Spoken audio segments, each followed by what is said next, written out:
Nel cuore degli Abruzzi, tra le verdi colline che guardano al cielo, il 13 ottobre del 1563 nasceva un bambino destinato a lasciare un segno indelebile nella storia della Chiesa.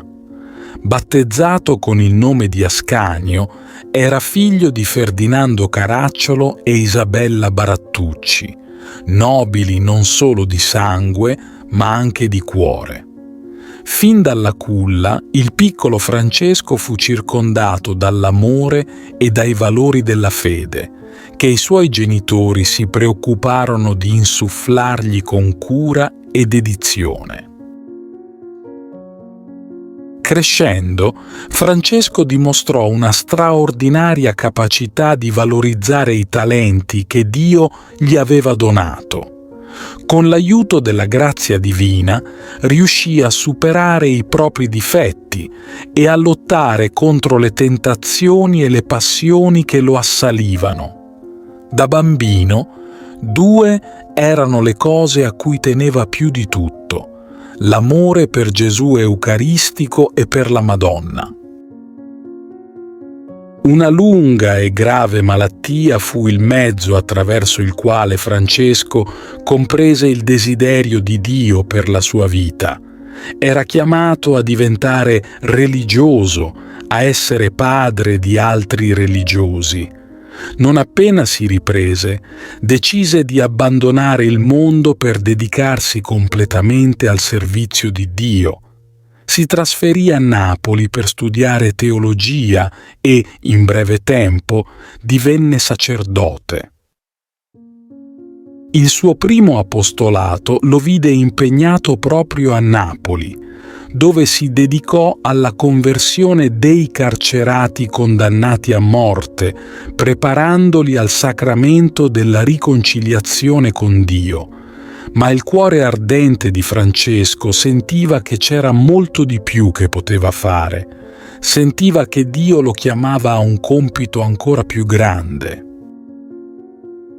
Agostino Adorno, divenuto sacerdote, aveva in mente di fondare un nuovo ordine religioso e cercava compagni per questa impresa. Una lettera, destinata a un altro Caracciolo, per un errore del destino giunse nelle mani di Francesco.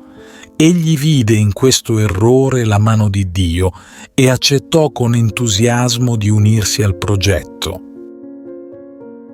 I tre si ritirarono nel convento dei Camaldolesi a Napoli, dove, dopo 40 giorni di ritiro spirituale, redassero la regola del loro nuovo ordine e si recarono a Roma in cerca dell'approvazione papale. Sisto V li incoraggiò e, tornati a Napoli il 9 aprile del 1289, fecero la loro solenne professione, durante la quale Ascanio assunse il nome di Francesco. La congregazione crebbe rapidamente, espandendosi nel regno di Napoli e in Spagna, nonostante innumerevoli difficoltà. Alla morte di padre Adorno, Francesco fu eletto generale dell'ordine. Durante il suo generalato dovette affrontare molte calunnie mosse da coloro che invidiavano la sua posizione, ma egli sopportò tutto con umiltà per amore di Dio. Nonostante il suo ruolo di superiore, continuò a vivere con semplicità, dedicandosi alle stesse mansioni dell'ultimo dei religiosi e conversando sempre di virtù. Già in vita fu noto per i molti miracoli che operò. Francesco Caracciolo morì ad Agnone, ancora in carica come superiore generale, il 24 marzo del 1608, lasciando un'eredità di fede, umiltà e carità che continua a ispirare ancora oggi.